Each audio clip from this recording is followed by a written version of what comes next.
There are three phases of anger. I feel angry. How do I react to it? How long am I going to hold on to that anger? Anger, as many other emotions, is a tricky thing. In this video, I will be talking about 3 stages of emotional experience and how you tackle them stage by stage, exemplifying how a Stoic mind elaborates. I haven't made a particular video about Stoicism, but this one will give a clear picture on how to think and how to react to different triggers of the outer world that you don't have any control of. The concept of anger, I think we have to think about the phases of anger. There are 3 phases of anger. One is somebody provokes me. I feel angry, okay? I don't have any control over that, right? Then there's the phase of anger of how do I react to it, right? Do I walk away?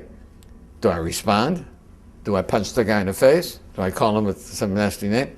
That's my reaction to anger. And then the other thing is, okay, I didn't have any choice to feeling angry when I was provoked. How long am I going to hold on to that anger?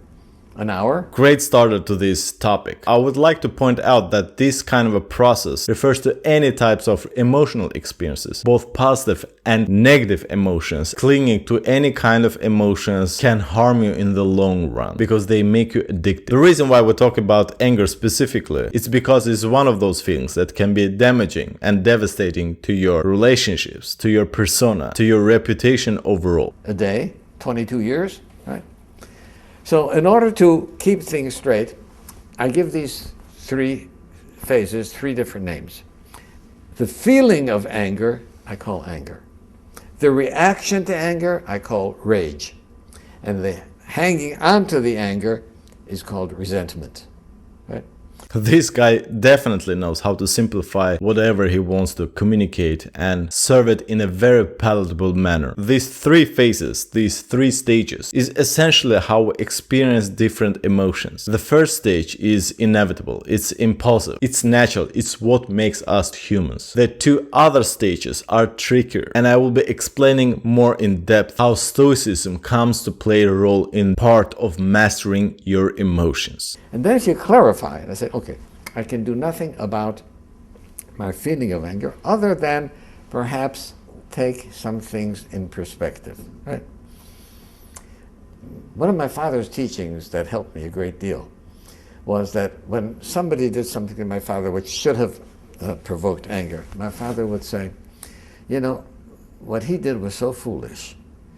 If he only knew how foolish it was what he did, right?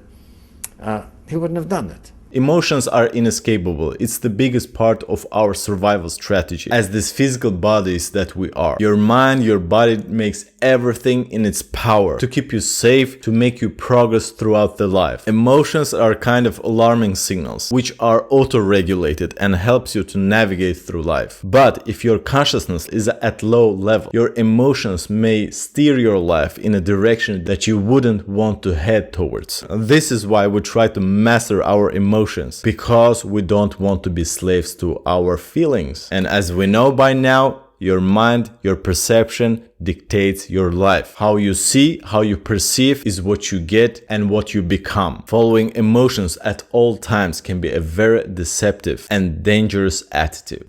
So, you know, I feel sorry for that person for being such a fool. But if you feel sorry for a person, how can you be angry at him? You know, I feel pity for him. Pity and anger doesn't go together.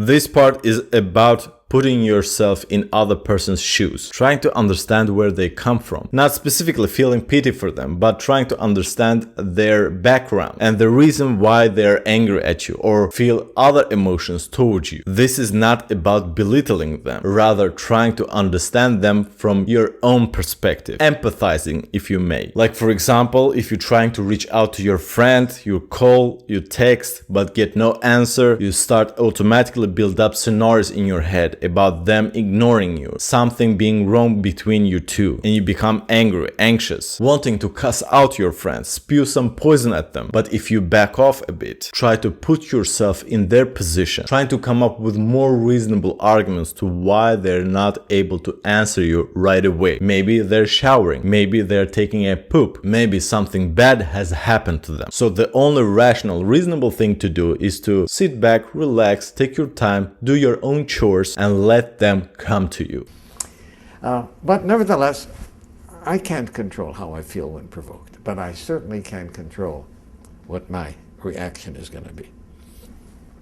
And finally, how long do I hang on to the resentments? My greatest lesson came from Alcoholics Anonymous, where somebody said, harboring a resentment is allowing someone who you don't like to live inside your head without paying any rent. And I'm not that kind of a guy. I'm not a nice guy like that to let somebody else pay. So, the last stage, resentment, when you feel at your lowest, it's the darkest place. You have such low self-esteem and self-love that you cling on to negative feelings, negative emotions, and those feelings start to dictate your life and form you into a person that you never wanted to become. Resentment creates all kinds of tensions in your body, in your nervous system, and actually makes you to age faster. It's harmful both in a physical and a psychological manner. If you're at that place, Stoicism is nowhere near in sight for you. You are very clingy when it comes to emotions. We can call this one attachment phase. Whenever you can become detached to the emotions, we can talk about reactions. To quickly sum up, the first level is where you feel emotions as a human being and you cannot ignore that stage. Almost impossible. You have to become a robot. And this is the biggest misconception with people who say that they don't like any Stoic teachings because it robs you of your humanity. Not understanding that emotions cannot be ignored, however Stoic you might be. But you can always control the reaction to those emotions. This is where the practicing of Stoicism or Stoic-like teachings improve the experience of life for you, freeing yourself from the shackles of the primitive mind. AA helped me get rid of resentments. Reacting to anger took me a while, right, to be able to control my rage. And then I had to realize that, this is part of my being human. Animals react with rage when provoked, right? I, as a human being, am supposed to be above that. I'm more than a Homo sapiens. So I learned how to control my anger. One of the best tricks that you could apply is always think about the consequences for your reactions, making sure that you take a step back in your mind and try to analyze, intellectualize the emotions that you are experiencing. Always ask yourself, does it benefit me from any point to react in such manner? And the answer, of course, will always be no. Keep in mind this concerns both positive and negative emotions. You cannot be that person who always tries to dodge the negativity and negative mindset, but as soon as you get uplifted and praised, you become happy as a teenager who gets allowance. The purpose of this practice is to understand the emotions and the reasonings behind them. The reactions will back off, will stop the moment you start to understand why you feel in certain way. Feel angry, pissed off, back off, evaluate. Feel happy, in love, back off, evaluate. Emotions make your mood swing up and down. You are your most productive and effective when your emotional state is as flat as possible. And this doesn't mean you don't feel, you don't empathize, you don't socialize. It just means that you understand the reason behind your feelings. Emotional masters are those who benefit most from emotions because they don't get abused by them. So I think those are, if a person keeps those things in mind, right? And there's some people who feel guilty for feeling angry, right? Especially at a parent. Right? You don't have a choice, right? The feeling of anger is nothing to yourself. And if you don't have a choice, there's no reason to feel guilty about it. How you react? Oh. Now, my suggestion is keep an anger journal. Right? Here's what happened today. Right? Somebody did this, is that, and here's how I did. Right? Then at night, you see, at the time that I'm provoked, my thinking isn't clear because I'm under pressure to respond. But at night, when I look over what happened during the daytime, and I say, did I handle that in the best way possible? You don't have to physically journal your emotional state or experiences. You can always do it mentally, in your mind. But it's very important that you try to communicate with yourself openly and honestly, not trying to deceive yourself. If you want to grow, that is. Otherwise, plenty of people deceive themselves all the time, every day, and this is why they get stuck in the same place. Resentment is a low-level consciousness. Exceeding the reactionary phase is what will make your life situation improve dramatically, as you will not be beholden to your emotions.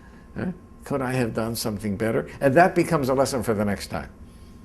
So I think keeping a journal about anger and how we respond to it is an excellent way of learning, because ultimately, if I am enraged, it doesn't hurt the other person as much as it hurts me. As the saying goes, being angry, holding a resentment, is like drinking a rat poison and hoping for the other person to die. Being a slave to emotions demonstrates lack of control over your own life situation and signals desperation, weakness. In short, Stoicism in practicality is about mastering the second phase, regardless of what emotions you are feeling. Emotions arise. Can you do something about it in a positive way? Yes, then do it. No, then let it go. More lessons on emotional control. How do you deal with your anger issues?